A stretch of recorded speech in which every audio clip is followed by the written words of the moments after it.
Está no ar o Revista TST, a revista eletrônica com os principais acontecimentos da semana no Tribunal Superior do Trabalho. E veja o que preparamos para esta edição. TST reafirma entendimento de que pernoite em caminhão não garante horas de sobreaviso a motorista. Técnica de enfermagem envolvida em troca de bebês reverte justa causa, mas não recebe dano moral. No quadro Quero Post, a dúvida de uma internauta sobre a atuação da Defensoria Pública da União em causas trabalhistas. E ainda, novidades no Bacen Jude, cadastramento de contas únicas no sistema que interliga a Justiça do Trabalho ao Banco Central e as instituições bancárias passa a ser digital. Tudo isso e muito mais. O Revista TST começa agora.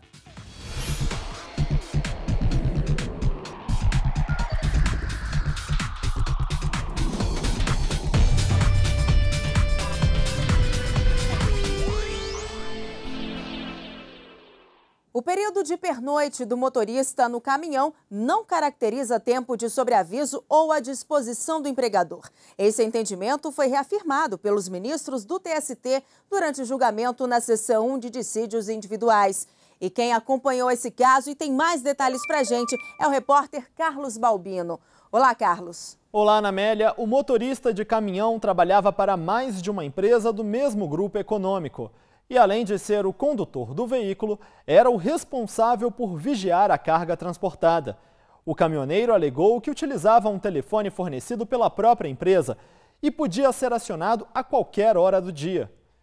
Ao ajuizar a ação trabalhista, o motorista argumentou ainda que não recebia diárias para pernoite em hotéis, por isso dormia dentro do caminhão. Ele tentou provar que a permanência no veículo caracterizava o sobreaviso, mas a Justiça do Trabalho não entendeu dessa forma. Veja na reportagem.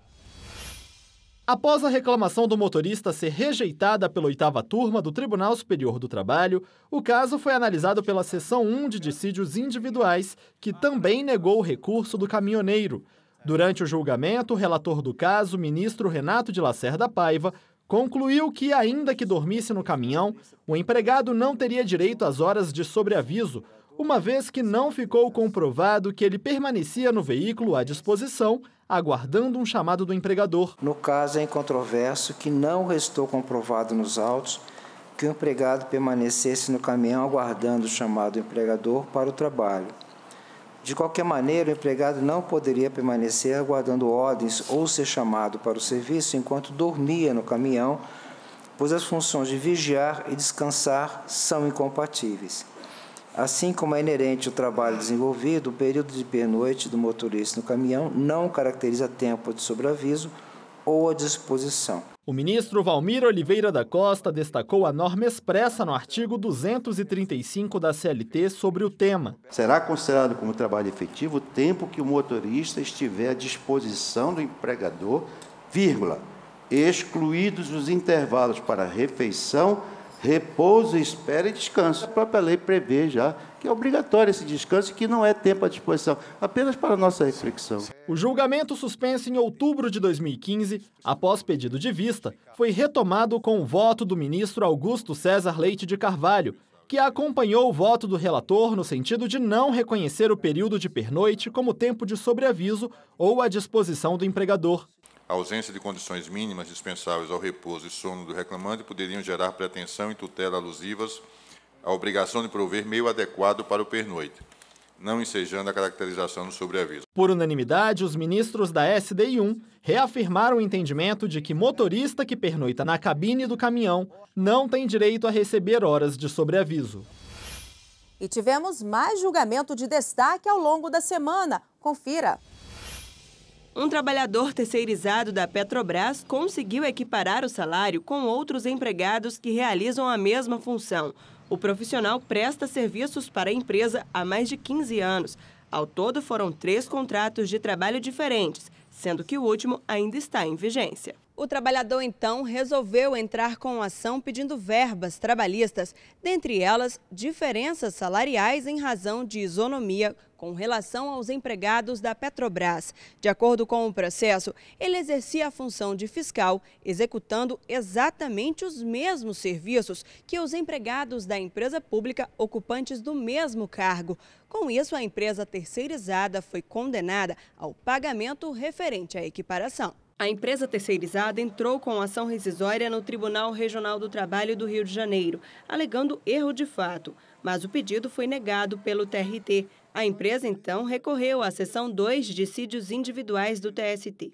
A relatora, ministra Maria Helena Malma, explicou que a decisão do regional estava correta, uma vez que a terceirização do empregado era ilícita. Consta do acordo rescindendo que as atividades exercidas pelo réu e inspetores offshore da Petrobras eram as mesmas, o que aponta para a ilegalidade da terceirização e evoca a incidência da orientação jurisprudencial 383 da SDI 1. De acordo com a orientação jurisprudencial 383 do TST, a contratação irregular de trabalhador mediante empresa interposta não gera vínculo de emprego com a administração pública, mas não afasta o princípio da isonomia, dando direito aos empregados terceirizados às mesmas verbas trabalhistas legais asseguradas àqueles contratados pelo tomador de serviço, desde que esteja presente a igualdade de funções. A ministra negou o recurso, esclarecendo que não houve afronta a nenhum dispositivo legal. Tratando-se de recurso ordinário e não do recurso de revista devolvido ao regional, o capítulo da sentença nos termos em que postos na petição inicial, o que pode ser feito, inclusive, por simples petição, não há que se falar em ausência de dialeticidade ou julgamento a esta petita. Por essa razão, não se visa ofensa aos artigos 128, 293, 460 e 514, 2 do CPC de 73. Por unanimidade, os ministros da SDI 2 negaram o recurso da empresa terceirizada, ficando mantida a decisão que determinou o pagamento de diferenças salariais ao empregado terceirizado. E fique ligado, não haverá expediente no TST no dia 15 de junho, quinta-feira, por conta do feriado de Corpus Christi. Com isso, os prazos recursais dos processos que seriam iniciados ou encerrados nesta data ficarão suspensos, sendo retomados no dia seguinte, dia 16. E no próximo bloco, no quadro Quero Post, saiba como é a atuação da Defensoria Pública da União em processos trabalhistas.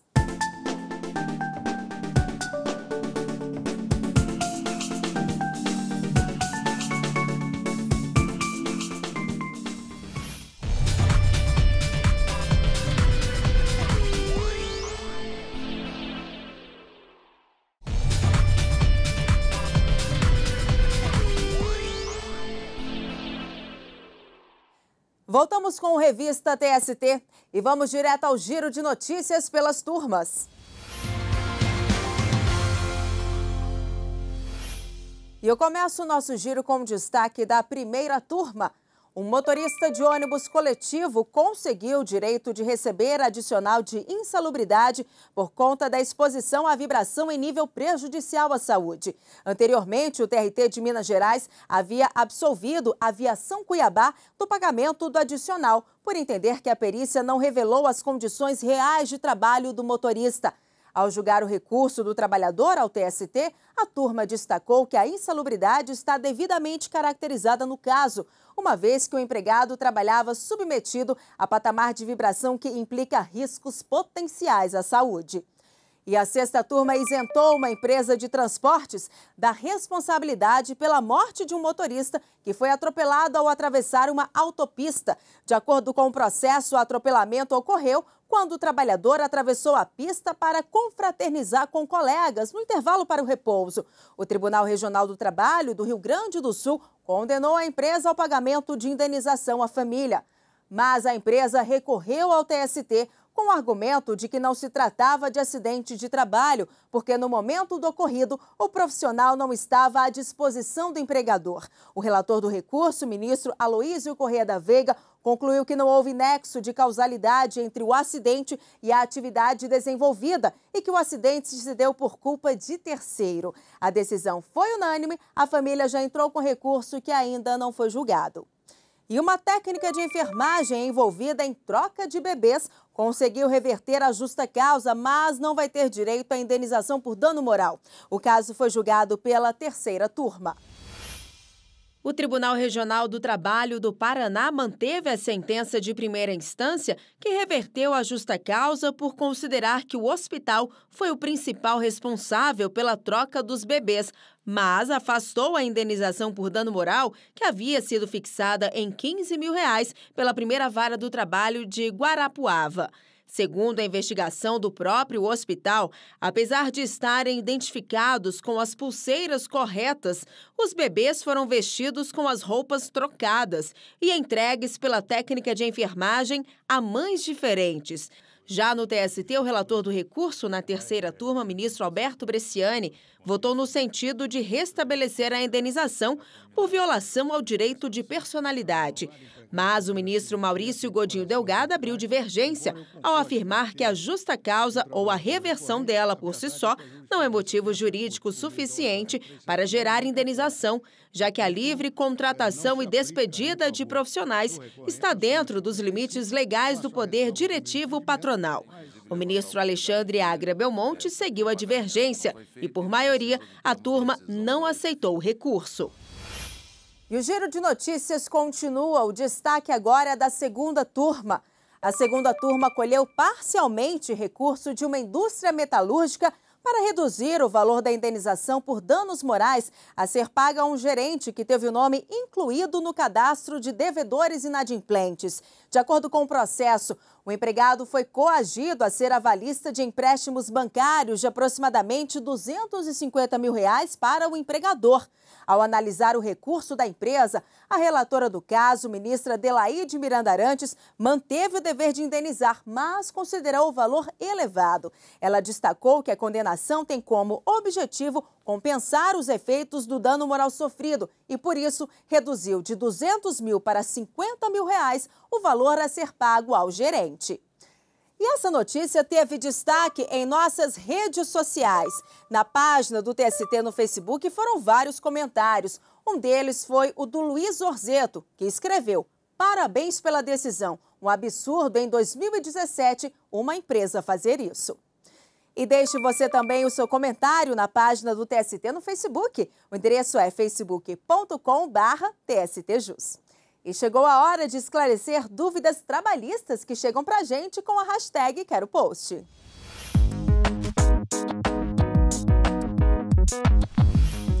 E pelo Facebook, com a hashtag Quero Post, nós recebemos a seguinte pergunta da Letícia Leotti: "Não tenho condições de pagar um advogado. Posso procurar a Defensoria Pública em causas trabalhistas?" Vamos conferir agora na reportagem.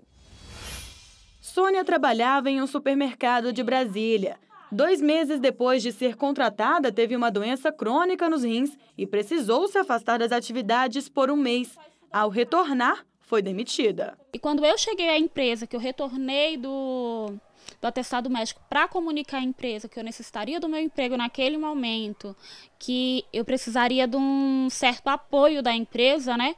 Que eu prestava serviços, a empresa no mesmo dia cancelou todo o meu contrato de trabalho. Como não havia um contrato de trabalho firmado, né, uma coisa constitucional da lei, eles simplesmente me mandaram embora sem nenhuma aquisição, sem direito a nada. Como a profissional não tinha condições para pagar um advogado, procurou a Defensoria Pública da União, que entrou com processo na Justiça do Trabalho. Eu fui lá e ela falou: "Não, a gente vai abrir o processo agora e vai ficar em análise." Quando foi em 6 meses, a minha audiência saiu. E a trabalhadora já recebeu todos os direitos devidos.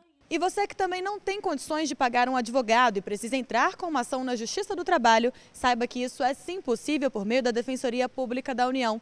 Os serviços de assistência jurídica, judicial e extrajudicial são gratuitos para aqueles que comprovarem falta de recursos. O critério usado hoje é um critério de renda mensal familiar bruta, né, que a gente coloca, que hoje é fixado em 3 salários mínimos, né, tá quase chegando em R$3 mil. Tudo começou em 2010, quando a Defensoria Pública da União preparou o projeto piloto. Foi a primeira experiência com a Justiça do Trabalho. Hoje, a DPU atende todas as demandas trabalhistas, tanto judicialmente como extrajudicialmente. A Defensoria também atende na esfera recursal nos tribunais regionais do trabalho e, quando necessário, perante ao TST e ao STF. A nossa atribuição não está restrita ao dissídio individual. Na verdade, nós temos atribuição também para a tutela coletiva. Existe toda uma expansão dessa atuação com relação a grupos de trabalho específicos, né? O principal deles é o da erradicação do trabalho escravo. O artigo 14 da Lei Complementar 80 de 1994 diz que a Defensoria Pública da União atua nos estados, no Distrito Federal e nos territórios, junto às Justiças Federal, do Trabalho, Eleitoral, Militar, Tribunais Superiores e instâncias administrativas da União. A Defensoria Pública da União atua hoje em Brasília e no Paraná, na unidade de Umuarama. Nos outros estados, o trabalhador pode procurar uma unidade da Defensoria Estadual.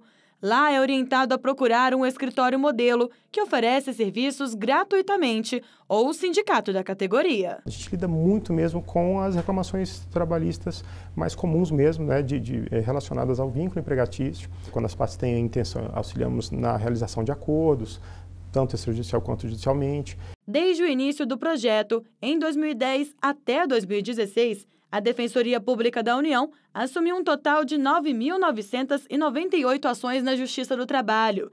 Só em 2016 foram 1.406 processos. A gente está agora passando, também passaremos a atender dentro do Fórum Trabalhista. Isso aí é um salto qualitativo no trabalho que nós oferecemos à sociedade de uma forma geral. No próximo bloco, cadastramento de contas únicas no sistema que interliga a Justiça do Trabalho ao Banco Central e às instituições bancárias, o Bacenjude, passa a ser totalmente digital.